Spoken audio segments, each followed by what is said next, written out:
Hi, and welcome. You're listening to the X22 Report. My name is Dave, and this is episode 1094B, and today's date is October 6, 2016, and the title of the episode is, The U.S. Government is Working on an Endgame Plan Behind Closed Doors. Let's get into the economic collapse, political, and geopolitical news. Now, since the beginning of this year, Obama came out and said that anyone that doesn't believe the economy is doing well, they're peddling fiction. And it seems that the U.S. government central bankers have spent a lot of time convincing us that the economy is doing well. And there's a new report out there from the Government Accountability Office that found that federal agencies spend about $1 billion each year on advertising and public relations contracts. And we see that the government has also spent an extra $430 million for 5,000 federal public relations employees' salaries. Now, what do they need the PR firms for? Well, think about this for a minute. The government is spending billions of dollars to convince you how good of a job they are doing, how the economy is doing well, to keep you from the truth. So they're using taxpayer money to lie to the public through PR firms. We know the Pentagon right now uses propaganda videos to convince other countries, and this country is also included, that terrorists are evil, terrorists are around us, and terrorists are coming after you. And of course that's used to put fear in the people. We see Obama has hired many PR firms, individuals, to convince you that everything is fine. We don't need a firm to propagandize us to let us know that the economy is doing well. Because when an economy is doing well, you feel it. You know it. You know because you feel secure in your job. You know because you have extra funds. You know because when you want to find a different job at a higher pay, those jobs exist. You don't hear rumors of layoffs, cuts. You don't hear any of that. You don't have this uneasy feeling that something's wrong in America. The only reason you need a PR firm is to convince you that everything is okay, that the government is doing the right thing. The government is making it better for you. But that's an illusion. That's advertising. That's propaganda. And people are starting to see through this because they realize that there is something wrong. There is something wrong with our country. The economy's not right. Why is there talk of war? Why have we been lied to so many times? And if you really think about it, they've used PR firms for a very long time because think about all the things they've told us. Obamacare is going to be great for you. Is it? The Patriot Act is going to be good for you. Is it? Actually, all these bills that they come out with, they always mean the opposite. It doesn't benefit the people. It benefits the companies, the corporations, the central bank, whoever wrote the bill. It benefits them. It benefits those people who supported the bill, but never the people. So they've been using propaganda for quite a while to convince us they're doing all this for our best interests. Even with the TPP, the TTIP, people are starting to see through the propaganda. They realize through all the leaked information that, no, this is not good for the people. Actually, this is actually terrible for the people. And we can see right now there is a movement around the world. This is the first step. First step is getting the real information, listening to other individuals, doing the research on your own to find out the truth, not listening to the corporate media, not listening to the government and taking everything they say at face value and saying, yes, whatever they say, that's the truth. No, the whole point of the media is to question everything, is to do research and to say, well, wait a minute, this doesn't make sense. You're lying to us. You're using propaganda on us. And we can see right now it has already started because the alternative media has grown. More people are listening in. We see protests around the world saying, you know something, we reject the TTIP. We don't want it. That couldn't get traction. We see protests against the central banks. And it is starting very slowly, but there's more that needs to be done. We see out in Yemen. Now we know out in Yemen, the United States government central bank placed a puppet government in there.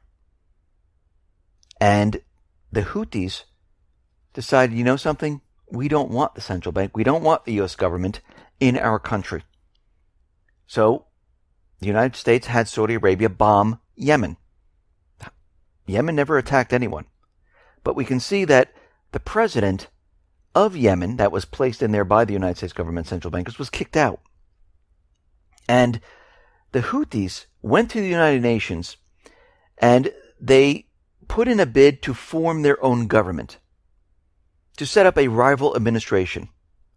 And they wanted to be recognized internationally. And the UN rejected this. But what's very interesting on the UN website, they have the Declaration on granting the independence to colonial countries and peoples. And it says, all peoples have the right to self-determination. By virtue of their right, they freely determine their political status and freely pursue their economic, social, and cultural development. Inadequacy of political, economic, social, or educational preparedness should never serve as a pretext for delaying independence. So, right on the UN website, it says that people have the right to self-determination. They have the right to form their own government, to say this government is not working for us, and this is what's happening in Yemen, but we can see what is happening. The U.S. government central bankers, they will not have this. They want their puppet government. They will reject any proposal. They will veto it.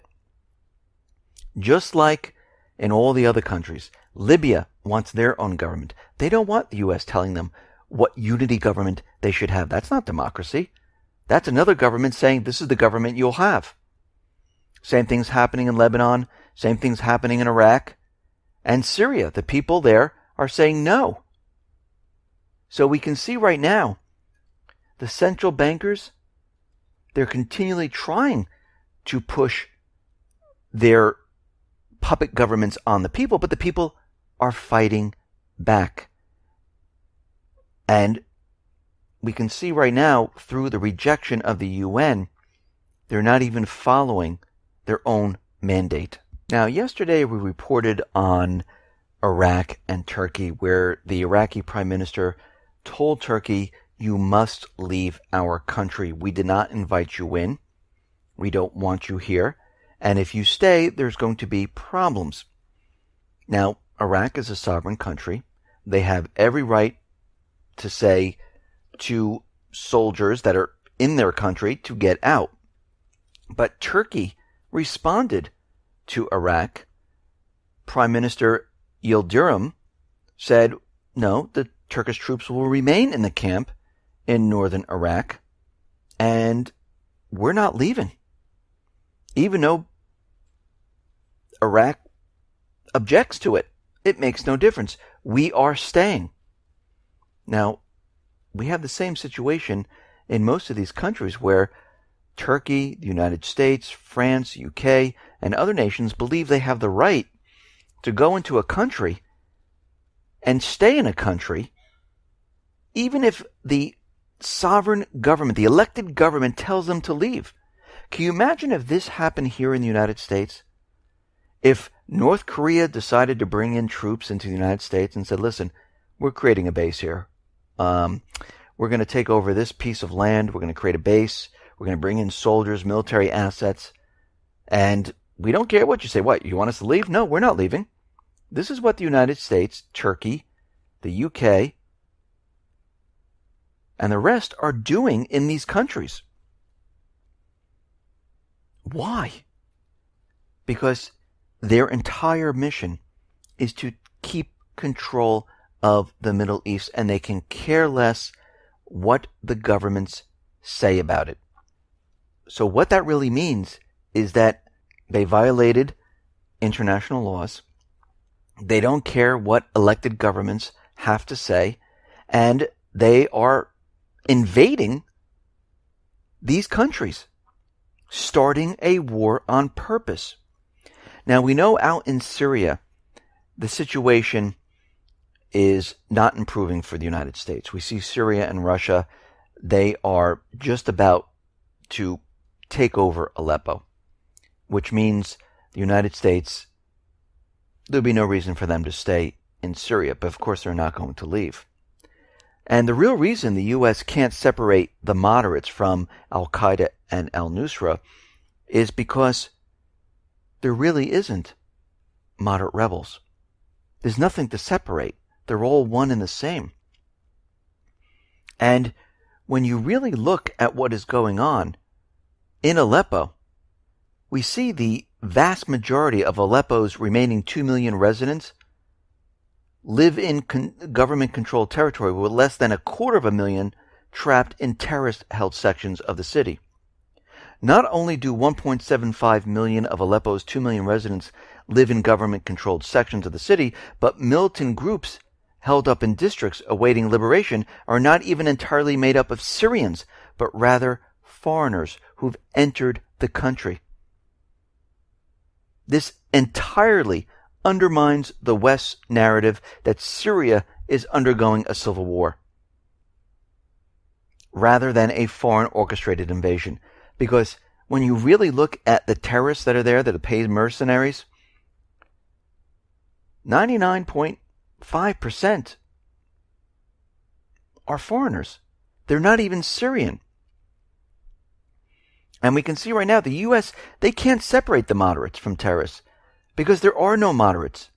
The 2007 report clearly explains why the U.S. cannot separate its alleged moderate rebels from Al-Qaeda and its various affiliates like al-Nusra, because there were never any moderate rebels to begin with. In fact, it is clear that when the U.S. was caught supplying weapons to Al-Qaeda, which is now the moderate rebels, they had to make up some type of story to explain this away, and that's when they created the moderate rebels. But really, the moderate rebels are Al-Qaeda, al-Nusra, the Islamic State. It's all one and the same. Now, the Syrian government, they have seized around half of the key opposition's held neighborhoods in Aleppo. And they're moving and encircling the terrorists right now. And this is why the United States government central bankers, this is why they're backed into a corner. And we know that the U.S. is going to do whatever it takes to prevent Assad from liberating Aleppo. The U.S.-led coalition bombing runs in Aleppo have killed around 60 civilians in the countryside of Al-Bab area. Heavy air raids launched by the U.S. coalition claimed the lives of 20 people, 3 children, and 40 others. And we can see that the corporate media doesn't report on this because the United States government central bankers and the coalition forces, they're doing whatever it takes to try to keep Aleppo. And it doesn't matter if they hit civilians. They'll only report on what Russia or Syria does. They'll never report on themselves where they're actually killing more civilians than anything else. The terrorist groups that they pay, they fund, they restock with weapons, they are killing more people than anything else. So Assad came out, and they know that it's a matter of days or weeks where they capture Aleppo and they push the terrorist organizations out of this area. They are allowing the terrorists to leave the area. All they have to do is lay down their arms, and they will be given free passage out of Aleppo. They will be given amnesty. Now, he's done this before.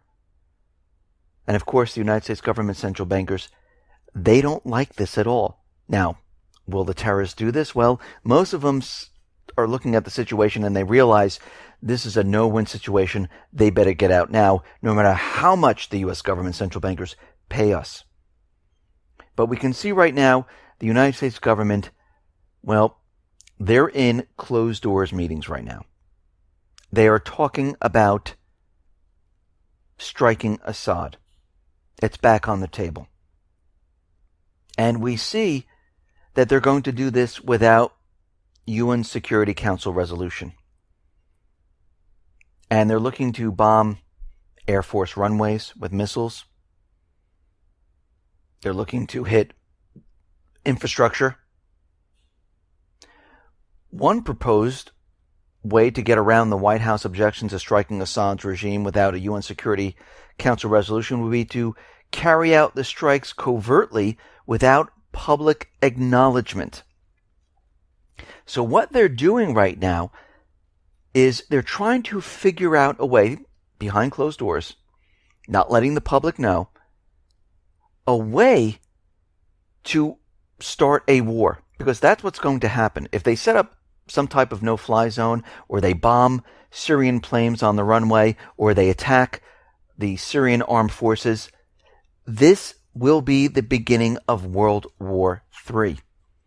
Now, Russia is continually bringing in defense systems into the area. They brought in the S-300. They also have the S-400 air defense in place. And Russia is out there continually warning the United States, do not do this. Do not attack the Syrian government forces. This is an act of war. Under international law, this is an act of war. So what is the U.S. going to do at this time? The U.S. government, I should say, the central bankers, the neocons.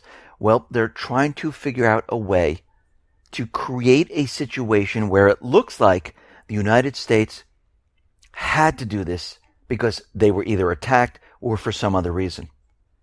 And this is what this is the end game. This is the plan they're working on right now.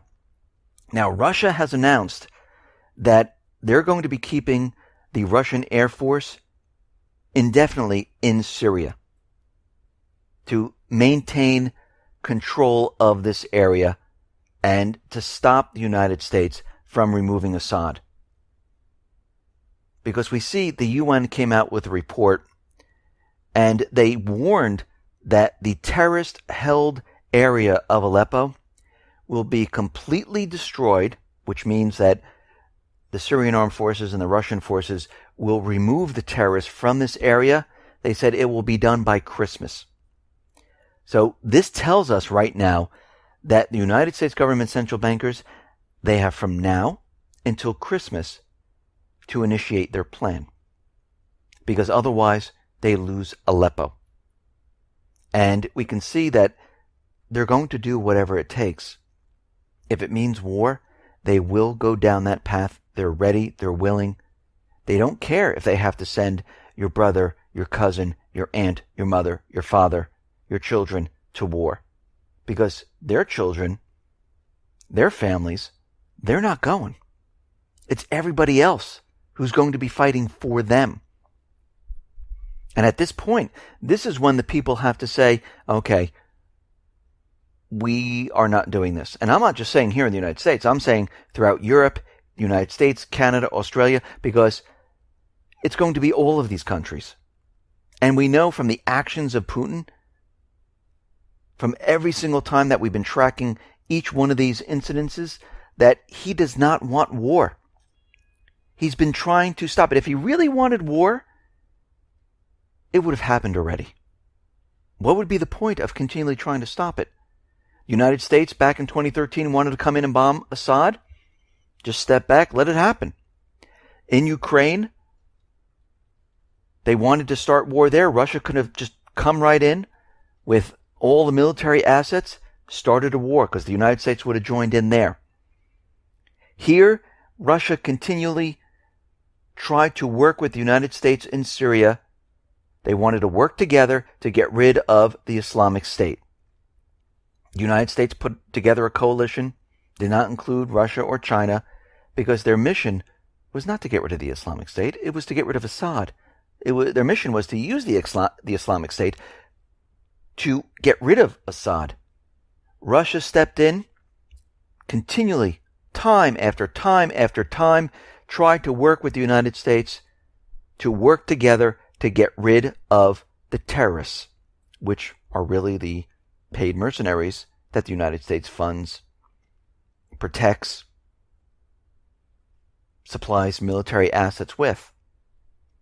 So, if Russia, Putin, wanted to start a war, it would have been done already. From his actions, they're trying to avoid war. But the neocons, they want war at all costs. They will continually try to get a war. They will not stop. We see already there are additional warnings. This is coming from Fallon. They're no longer using the Islamic State as the terrorist group that will create some type of an event. Now they're falling back on Al-Qaeda once again, because the Islamic State is pretty much beaten. So they're out there saying that Al-Qaeda, well, they are ready to strike the UK and Europe at any moment. New charge of terror is believed to be led by Osama bin Laden's son. I mean, they're pulling out all the stops from the past. They're trying to create a story that will gain traction. Because, remember, we have this window right now. From the UN report, they have until Christmas. So they're going to do whatever they have to do from now until then to try to get the war started, to have some type of an event. Because what we're seeing right now is the entire system, it's falling apart. We can see why the DOJ, the Department of Justice, is putting pressure on Deutsche Bank with this mortgage-backed security fine, because they know they can bring down the system whenever they want. So this might be timed with what's going to happen from now until the end of the year, because we can see that all of this is rapidly deteriorating very, very quickly, and the U.S. government, the neocons, they're backed into a corner. And they might bring down the economy, they might start a war, they might go full throttle on all of this, and we can see that they're not going to stop. They're going to continually push until they start a war. They get a controlled collapse where they can cover it up. They can get laws passed to give more power to the central bank.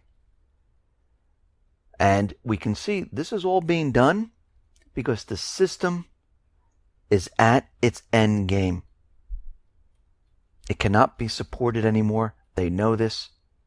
And it's starting to look like they're getting ready to bring it all down. Listen, everyone, thanks a lot for listening. Be well, be safe, and especially be prepared. Thanks a lot.